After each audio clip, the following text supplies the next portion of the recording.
Ma harka fuuna jirtu kabajamtoota fi jaalatamtoota kiyya har'a qophii addaa qabadhee isinii dhufee jira. Akkaataa qophiin sunis maal jechuun keessanii naaf akkaataa viidiyoo editor itti goonu duuba kana yookiin akkuma duuba argitan kana kan inni anama bakki dhaabadhee waraabaa jiru timira keessa yookaan muka keessa jirudha jechuudha. Kanaafiyyuu haala duuba kana uffata tokko malee xaarii tokko malee duuba kana ofirraa balleessitanii istuudiyoo waan garaagaraa itti galchuu dandeessaniin isinin jedha amma hojjannee isinin mul'isa. Kanaafiyyuu hanga dhuma viidiyoo kanaatti Assalamualaikum warahmatullahi wabarakatuh. Gara barnoota amma jennetti itti dabarra. Awwalaan tokko farratti isin martuu Plaastorii bilbila keessan ni qabdanii aappii kana argachuudhaaf Plaastorii bilbila keessanii keessa ni galtanii asirratti ni caqaftu. A P C U T jettanii erga barreessitanii booda upload akkanatti isinii baya haala kanaanin isinii baya ani waan bila telegram irraa waan gabbufadheef ani gabbufadhu jedha garuu telegram irraa waan ani gabbufadhee jiruuf asin ganna buufachuun barbaachisu itti aansuudhaanii maal seetanii chemistry dha kan isinii buufachuu qabdanii K I N E N A S T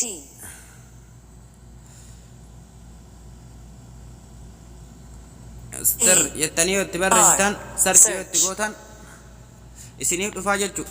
Haaluma kanaanin isiniif dhufaa erga sanii open gootanii keessa seenuu ni dandeessanii anammoo waan gabbufadhee jiruuf dafee isinitti mul'isaa jechuudha. Haala salphaa ta'een hojjanna.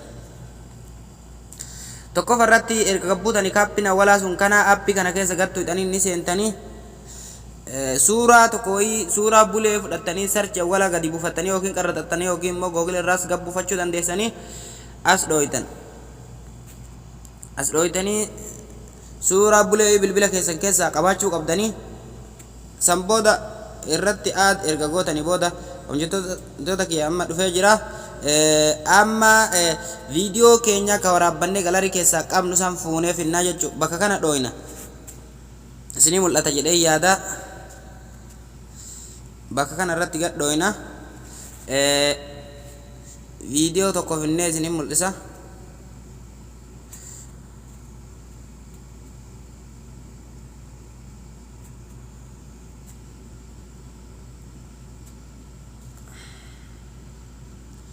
Obsaan eega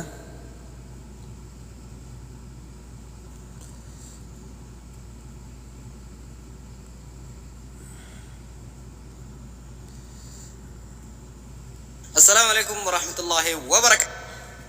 Amma fakkeenyaaf viidiyoo kana yoo fuunee jenne viidiyoo kana erga fuunee kana qabnee akkatti wal qixxeeffannaa sarara isaa adii kana qabnee hanga bakka viidiyoon keenya dheeratu akkatti as dheeressinaa jechuudha. Ifama yoo inni bira tares asuma deebistuu jechuudha qumaan qabdanii beeksisa isaa kadhumarraa kana as takka gadhooytanii dileet irraa gootanii jechuudha. Sana booda duuba deebitanii walitti galuu isaa laaltanii yoo barbaadan qabdanii isarra jala kanarra gadhooftanii qabdanii akkatti wal harkiftanii wal qixxeeffattanii jechuudha.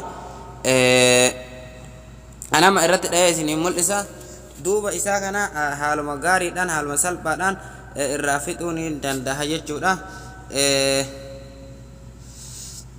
Ayyamtoota kina bakka kanarra dhooytu remove background kan jedhu kanarra ni dhooftu duuba isaa kana irraa balleessuudhaaf okay gaggootu inni amma irraa balleessee jira jechuudha. Haaluma isin argitan kana afoo kanatti bilbilli galiin afoo kanatti isin herregaa hanga inni dhibba guututti hin dhiistanii tuyxanii jechuudha. Amma haaluma kanaan naaf hojjetee jira jechuudha. Haala salphaa ta'een hojjechuudhaaf uffata tokko malee hojjechuudhaaf kunoo amma gaddeera san booda bakka kana dhayxanii as gabbustanii jechuudha. Egaa amma herregotti jira hanga inni dhibba gahutti wajjin haa ilaallu. Kun akka kimistireetillee miti daddafee gabbuusa haala salphaa ta'een istuudiyoo waan garaagaraa keessatti hojjechuu ni dandeessaniin isiniin jedha. Haa eeynu kaamee waluma yoo inni gabbue viidiyoo kana fuunee kimistiri keessa dhaqna.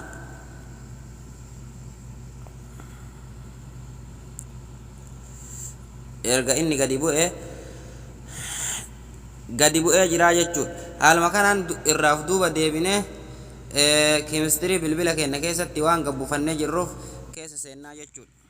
Erga keessa seenne bakka kana irratti ni dhoofnaa kireetti ni uffanyattu kana irratti hortoota kiyya bakka kana irratti yoo ta'e TikTok fayyadamuu ni dandeessu, bakka kana irratti Facebook as fayyadamuu ni dandeessu, garuu kan YouTube dha diimtu tana 16.9 kana jechuudha next irratti dhoytanii jechuudha. Erga kana isiniif dhufe bakka kana filattanii takkaaf irra dhoytanii suuraa kana kan barbaadan filattanii gurraachaa filadhume amma bifa hedduun jira adiis filachuu ni dandeessu. Kana qabdanii hanga bakka viidiyoon keessan dheeratutti akkanatti as harkistanii sana booda raayit itti gootanii erga sanii immoo leerii tana ta'ettu tana dhayxanii ni filattu. San booda istiidiyoo yookaan suuraa waan duubatti galchuu barbaadan sana filattanii jechuudha. San booda ni filattu suuraa waan duubatti galchuu hedduu sana ni filattu jechuudha. As dhooftanii istiidiyoo waan qara gabbuufattanii fakkeenyaaf amma kan YouTube yoo waan gabbuufadhee yeroo asuma kanuma isinin mul'isa. Istiidiyoo gara garaa gadi buufachuu dandeessanuu Google irra galtanii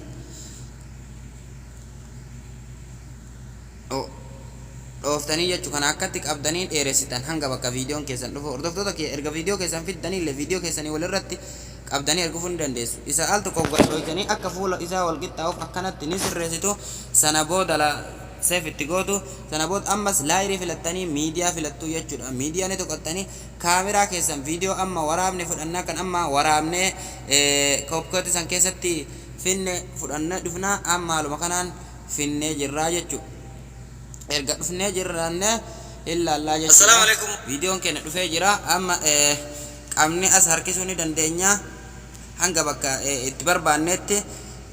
Sana booda qabnee allaal amma viidiyoon kiyya gabaabaadha waan ta'eef kana irraa muradhaa jechuudha.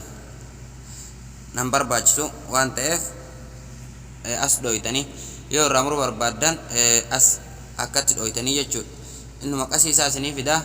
Ammas bakka maqasii kana dhoytanii rukuttuu jechuudha. Viidiyoon keenya amma walitti kalaa'ee walitti galee jira jechuudha. Haaluma kanaaniin sana booda kabajamtoota kiyyaa bakka kana ol harkiftanii akkatti ol harkiftanii egaa ol harkiftanii booda suuraan akka namaa suuraa tanatu irra jira. Suuraa yookiin namaa yookiin namitti wayii gadhooytanii jechuudha al tokkoof akkanatti jira bakka kana irraa gara na deebistu. Sana booda seef itti gootu laayee. Sana booda viidiyoon keenya duubni isaa irraa badee jira jechuudha. YouTube channel kiyyaaf haaraa taatan. Sana booda akkam gootanii yoo inni walitti qixxaa'een buleen isaa duuba kanarra yookaan mul'atu taate amma akkuma argitan xiqqoo hin qulqulleenne waan ta'eef akkam gootanii bakka reefi kanatti deebitan as dhooftanii sana booda xiqqoo walitti as harkistuu jechuudha. Qabdanii walitti as harkistuu laaltanii haga inni sirriitti irraa qulqullaa'utti laaltanii jechuudha. Amma sirraa'ee jira jechuudha.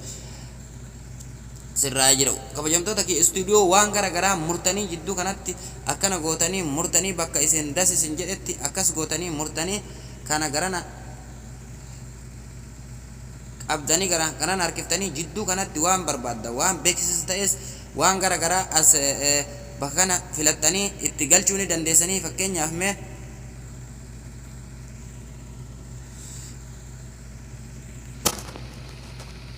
akkana haa jennu irraa murtanii taphachiisnee ilaalla. Assalaamu alaykum. Asin haa geennu channel kiyyaaf haaraa taatan YouTube channel keessa